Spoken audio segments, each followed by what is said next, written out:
Hello, my wonderful English learners, and welcome to another inspiring and practical episode of Learn English with Emma. I'm your host, Emma, and I am so happy that you're here with me today. Whether you're on the bus, walking to class, doing chores at home, or maybe even relaxing with a cup of tea, we're about to dive into a very real and important topic that affects millions of English learners all around the world. Today's episode is Don't Translate in Your Mind. Now, let me ask you a question. Have you ever been in a situation where someone asked you something simple in English, like, "What do you do?" or "What did you do last weekend?" and your brain just froze? You knew the words, you understood the question, but somehow you couldn't answer. You hesitated, you paused, you searched for the words, but nothing came out. Or maybe what did come out sounded slow, awkward, or just not quite right. If you've ever experienced that, I want you to know you are not alone. In fact, that's one of the most common things I hear from my students, listeners, and viewers from all over the world. People say things like, "Emma, I understand English. I can read, I can listen, I can write, but I can't speak." Or, "Emma, I always translate in my head. I think in my language first, then I try to say it in English, and it takes forever." Or even, "I feel like I'm stuck. My grammar is good, I know vocabulary, but when it's time to speak, I panic." And if you're nodding your head right now, then this episode is exactly what you need. Because today, we're going to talk about why you translate in your head, why it slows you down, and how to start thinking in English instead. I'll be joined by my good friend and special guest, Alex, who is not only a language coach, but also a language learner himself. He speaks several languages fluently, and he knows what it's like to be in your shoes. Together, we're going to break this down in a simple, human, and helpful way. No judgment, no pressure, just real, honest conversation about one of the biggest challenges English learners face. Now, before we begin, I want to share a quick story. One of my students, I'll call her Sophia, told me something during one of our lessons that I'll never forget. She said, "Emma, every time I speak English, I feel like I'm trying to build a house, but I don't have the right tools. I have to go back to my language, find the sentence, translate it, check the grammar in my head, and by the time I'm ready, the conversation is over." And that image stuck with me because so many learners feel like that. Like you're trying to express yourself, but your tools are slow, clunky, and outdated. And the truth is, translation is one of those outdated tools.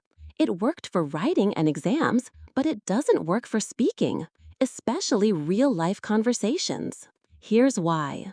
Your brain isn't designed to translate and speak at the same time. Translation is a separate skill. It takes time. It's like typing something into Google Translate, waiting for the result, reading it, then trying to say it out loud. But speaking, natural speaking, is fast, it's fluid, it's emotional, it's in the moment. And when you translate, you interrupt that flow.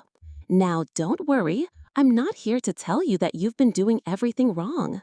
In fact, if you've been translating in your head, it means you've been trying hard to get it right. And that's a good thing. It means you care about your English. You want to sound smart, natural, fluent. That's beautiful. But here's the good news. You can learn to think in English. And no, it doesn't acquire magic. It's a trainable skill, just like riding a bike or cooking a new recipe. At first, it feels weird. Then it becomes fun. And eventually, it becomes automatic. Let me say that again because I want you to believe it. 1, you can learn to think in English. 2, you don't need to be perfect. 3, you don't need to memorize every word. 4, you just need to change how you think one small step at a time. And that's exactly what we're going to help you do today. Now, before we bring on Alex, I want to ask you something. Be honest with yourself. Think back to the last time you had to speak English. Maybe in class, maybe at work, maybe online. Did you feel nervous? Did you hear your native language voice in your head first? Did you stop to translate before you spoke? If the answer is yes, again, don't feel bad. You're not broken, you're not slow, you're just using an old habit. And in today's episode, we're going to show you how to build a new habit, thinking directly in English. We'll start by answering the question, what does it really mean to translate in your mind? Then we'll explore why your brain does it. Hint, it's trying to protect you. Next, we'll talk about the real cost of translation, how it slows you down, kills your confidence, and creates mistakes. Then, we'll show you how to break the habit with simple, daily brain training exercises that work for all levels. And finally, we'll leave you with a daily challenge to help you start thinking in English today. So, grab your notebook if you like taking notes, or just relax and listen. This episode is all about freeing your brain from translation, and once you do that, oh my friend, your fluency will take off. All right, I think it's time to bring in our guest. Alex is one of my favorite language educators. He speaks English, Spanish, French, and a little Japanese, and he's lived in several different countries. He knows exactly what it feels like to be stuck in translation and how to escape it. Let's welcome him, Val. Hey, Alex, so glad to have you here. Hey, Emma, thanks for having me. I'm so excited to talk about this. This topic is close to my heart, not just as a teacher, but as a language learner too. I remember translating everything in my head when I was learning French in school, and it was so painful. Speaking felt like math class. But once I learned how to stop translating and just think in French, everything changed. Yes, that's what we're talking about today, turning language into something natural and human again. So, Alex, before we dive into the details, let me ask, why do you think so many learners fall into the translation trap? That's a great term, translation trap. And the answer is pretty simple. It's how we're taught. Most of us start learning a language in school. We study vocabulary lists, we do grammar exercises, we read stories, and then we translate them into our own language. So from the beginning, our brain learns, step 1, understand in your language, step 2, convert it to English. It becomes automatic. That's true. And it works for tests, but not for real conversations. Exactly. In a conversation, you don't have 30 seconds to translate. You don't have time to think, what's the past tense of go? Oh, right, went. Okay, let me try to say it now. By then, the other person has moved on, or they're confused. So the method we learned is useful for writing and understanding, but not for speaking. And that's where the frustration comes in. People say, I know English, why can't I say it? And the answer is because you're trying to translate English, not think in English. Today's episode is all about one of the most common struggles English learners face, translating in your head before you speak. In this segment, we're going to answer the big question, what does it actually mean to translate in your head? And to help us unpack this, we've got our language learning expert and friend, Alex, still with us. Ready, Alex? Absolutely. This topic is so important. Once I understood what was happening in my own brain when I was learning languages, everything started to change. So let's break it down. When we say translating in your head, we're really talking about this process. You get an idea, then you turn it into a sentence in your native language, then you try to find the English words for that sentence, then you check the grammar, and then you speak. Yes, and that process might not seem like a big deal when you're studying alone or writing an email, but when you're in a real-time conversation, it's a disaster. Exactly. Because conversations move fast. You don't have the luxury of stopping and translating everything. Imagine someone asks you, what time are you going to the meeting? And in your brain, you think, ¿A qué hora voy a la reunión? Okay, that's at what time I go to the meeting. Wait, that's not right. It's what time am I going? by the time you figure it out, the moment has passed. Or worse, you panic and say nothing. And let's talk about that panic, that moment of silence, because it creates this fear. You're worried the other person is judging you. You feel embarrassed. And that fear adds more pressure. So next time, you hesitate even more. It's like a negative feedback loop. Yes, it becomes a cycle. Translate, hesitate, fear, avoid speaking, don't improve. It's so common, and it's not your fault. Like we said earlier, most schools teach languages through reading and grammar, not through conversation. So your brain learns that English is something you analyze, not something you use. That's such an important point. We need to shift that mindset. English is not a puzzle to solve. It's a tool for connection. It's a way to express who you are. But if you're translating all the time, you can't fully express yourself. You're stuck using a version of your first language with English words. Exactly, and it feels fake, doesn't it? You don't sound like yourself. Not at all. So let's slow things down and paint a picture. Imagine this. You're sitting in a cafe. Someone sits next to you and says, "Hey, I think I've seen you around. Are you from this neighborhood?" Now, if your first thought is, "¿Eres de este vecindario?" Then you translate, "Are you from this neighborhood?" Then you prepare your answer in your native language and try to convert it. By the time you're ready to speak, the other person is checking their phone or looking out the window. Right. You missed your chance to connect. And that makes people feel like they're bad at English, but they're not. They're just using a broken system. Let me say something to our listeners right now. If you can understand English, you are already good at English. If you struggle to speak, it's not because you're lazy or slow. It's because your brain is still using a translation habit, and that's fixable. Yes, so let's talk about what's actually happening in the brain, because this part is fascinating. Definitely. When you speak in your native language, your brain pulls words directly from memory. It doesn't need to think about grammar or structure, it just flows. But when you speak a second language, and especially when you're still learning, it's like driving in a foreign city. You have to stop at every sign, look at the map, check your direction. It's slow. And translation is like driving while looking in the rearview mirror. You're constantly looking backwards at your native language while trying to go forward in English. Exactly. And it creates overload. Your working memory, your brain's short-term system gets overwhelmed. That's why you forget words mid-sentence or why you make mistakes you already know are wrong. I hear that all the time. Students say, "Emma, I knew that good isn't correct. I meant went, but in the moment I just said it wrong." And it's not that they forgot the grammar. It's that their brain was so busy translating that they didn't have the energy to speak fluently. Right. So here's the golden rule. The more you translate, the slower you speak.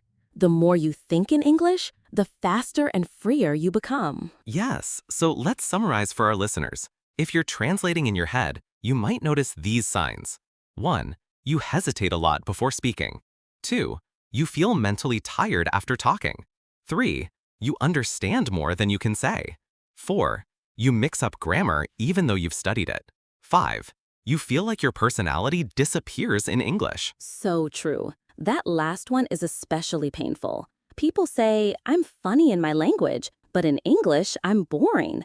But it's not you. It's the translation trap. Okay, so now we've described the problem, but what can we do about it? That's what we'll talk about in the next segment. But first, let's give our listeners a little exercise. Alex, do you have a quick brain training challenge to help them start noticing their translation habits? Yes, it's simple but powerful. It's called the Name It in English. Here's how it works. As you go through your day, pick any object around you and say its name in English. Example, green apple, chair, street, window, backpack. Don't think in your language. Just look and name. And if you don't know the word, don't translate it. Describe it in English, like this. It's a thing I sit on. It's made of wood. It has legs. Oh, chair. That's how you start thinking in English. That's a fantastic exercise. I do this too, especially when I'm learning new languages. It rewires your brain. So listeners, try this right now. Look around. What's the first thing you see?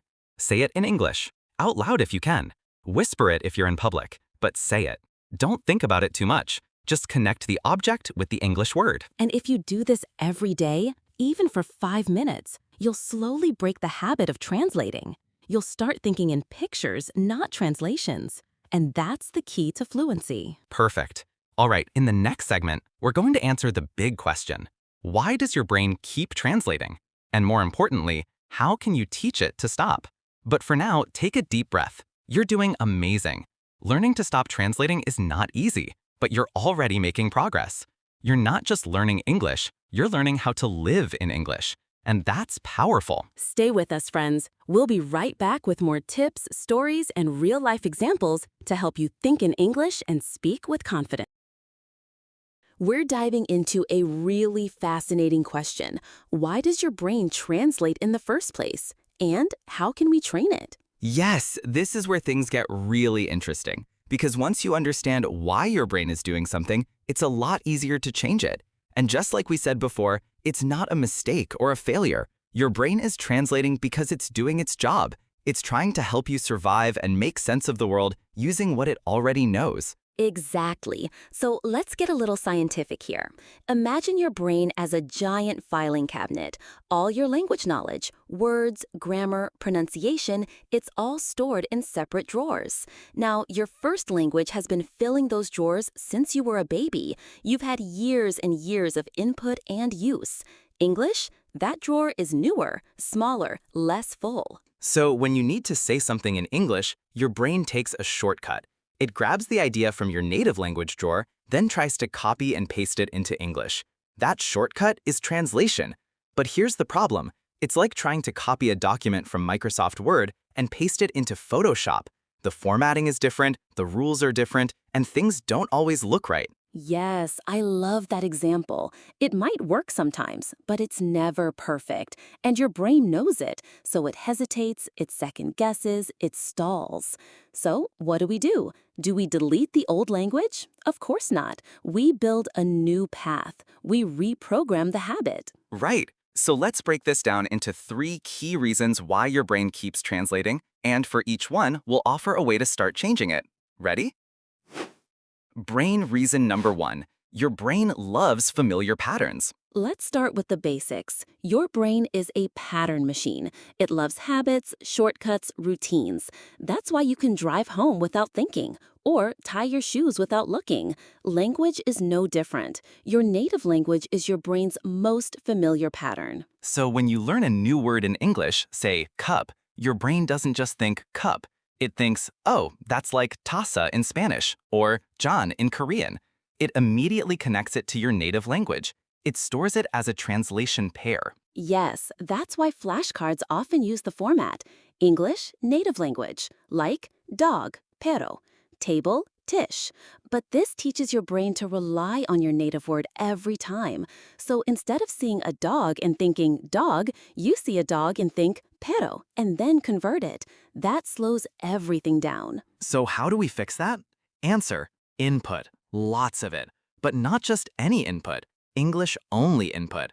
That means you need to see and hear words in context, without translations, like in real English conversations, movies, or podcasts like this one. Exactly. Your brain needs direct links between concepts and English words. So instead of this, Brain, image, native word, English word, we want brain, image, English word. That's the goal of reprogramming, and it takes massive exposure to real English to make that happen. and we'll talk more about how to do that in segment 3. But for now, just remember, your brain is trying to use old patterns. Your job is to give it new patterns, over and over, until English becomes your default. Brain reason number 2. You're afraid of making mistakes. Now, here's a big one. Let's be honest. One major reason people translate in their heads is because they're afraid. Afraid of making mistakes, afraid of sounding stupid, afraid of being judged. And so, to feel safer, your brain tries to control everything. It tries to make perfect sentences in your native language first, then translate. Yes, and perfection is the enemy of fluency. Because fluency is not about being perfect. It's about being comfortable making fast, small mistakes and keeping the conversation going. Totally. Think about kids. When a 3-year-old says, I goed to the park, nobody screams. We know they're learning. We encourage them. But when adults speak English, we judge ourselves so harshly. So we freeze. And when you freeze, you stop practicing. And when you stop practicing, you never stop translating. So what's the solution? 2. Train your tolerance for mistakes. Literally say to yourself, it's okay if I mess up. I'm learning. I'll fix it later. Right now, I'm going to keep speaking. Here's a great exercise. Choose a partner or a tutor, or even just talk to yourself, and set a timer for 5 minutes. Your goal? Speak English for 5 minutes straight, without worrying about grammar or perfection. If you forget a word, describe it. If you mess up, laugh and keep going. Just flow. This trains your brain to communicate, not translate. And the more you do it, the more confident you'll feel. Confidence grows through action. Okay, everyone, we've covered why your brain translates and what causes it. Now, let's get into something really important, because knowing why you translate is the first step. But what happens next? How do you actually begin to reprogram your brain day by day? Yes, this is where we shift from theory to action. So let's walk you through 5 high-impact practices that actually rewire your brain and reduce the urge to translate. Practice number 1. Name everything around you in English. This one is powerful and simple. As you go through your day, pause every so often and name objects around you in English. For example, you wake up in the morning and think, pillow, blanket, bed, window, curtains, light, ceiling. You walk to the kitchen, spoon, plate, coffee, refrigerator, orange juice, sink. Exactly. And here's the secret. Don't say the word in your language first. Don't think, tassa, that's cup. Just try to go straight to cup. If you don't know the word, use a mental note or sticky note. Look it up later. But the process of training your brain to name things in English builds that direct link. And over time, these little moments add up. Suddenly, you're not just learning English, you're living in English. Let's talk about flashcards. Most people use them like this: English, native language. But we want to flip that. Yes, we want you to use image-based flashcards. So instead of seeing the word apple, manzana, you see a picture of an apple, and your brain says apple. Why is this better? Because it connects the word directly to the concept, not to your native language. This might sound small, but it makes a big difference. Apps like Anki, Quizlet, or Brainscape let you use images, and even your own voice.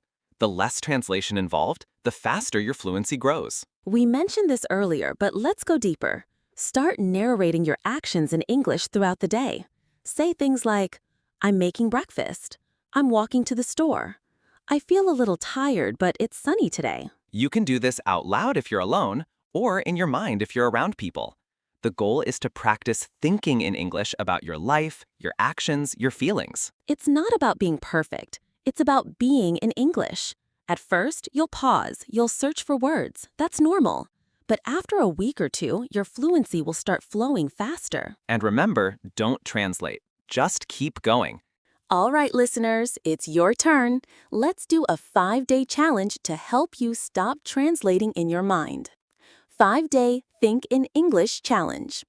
Day 1. Name 20 things around you in English. Day 2. Narrate your morning routine out loud in English.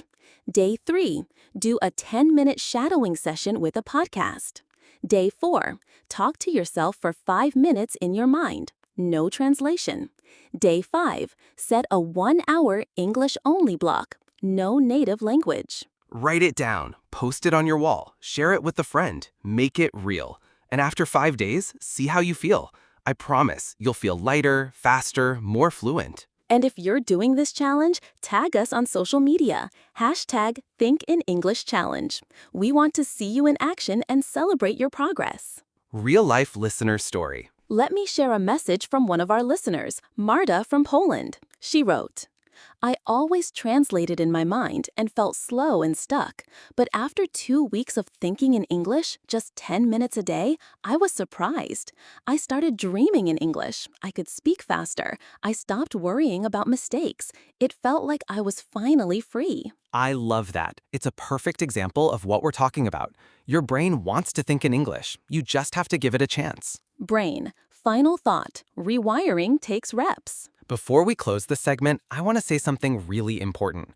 Learning to think in English is like building muscle. You don't get strong by going to the gym once. You get strong by showing up every day, even for 15 minutes. Yes, it's not about intensity, it's about consistency. And the more you show up and practice thinking in English, the less you'll depend on translation. You'll stop thinking, how do I say this in English? And start thinking, this is just how I speak. And that feeling, that fluency, is waiting for you. It's not a dream, it's a skill.